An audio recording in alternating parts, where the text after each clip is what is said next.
We just saw in this unemployment data that while the level's pretty low overall, it's pretty steady and good.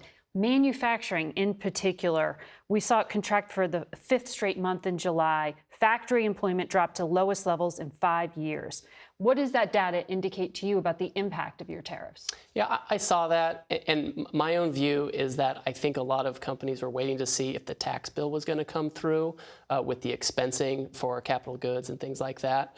And so I think now, a lot of that data comes pre One Big Beautiful Bill. Now that we have One Big Beautiful Bill and we have a better sense of where the taxes are going, I think we're going to see we're going to see more investment. All the commitments on investment we've seen countries making, that's going to come through. And like you said, it's a relatively small number. So I don't read tariff policy into that number. I think that is kind of pre-bill policy.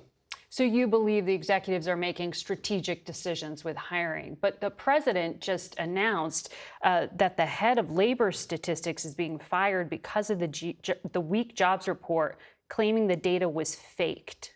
Well, I think, and I saw what the president did, and he also talked about just the record from BLS, last year. Labor Statistics Bureau. That's right. Yeah, exactly. Even last year during the campaign, there were enormous swings in the jobs numbers. And so it sounds to me like the president has real concerns, not just based on today's, but everything we saw last year. You want to be able to have somewhat reliable numbers. There are always revisions, but sometimes you see these revisions go in really extreme ways. And it's, the president is the president. He can choose who works in the executive branch. But you were just saying you weren't really doubting the data. No, I wasn't.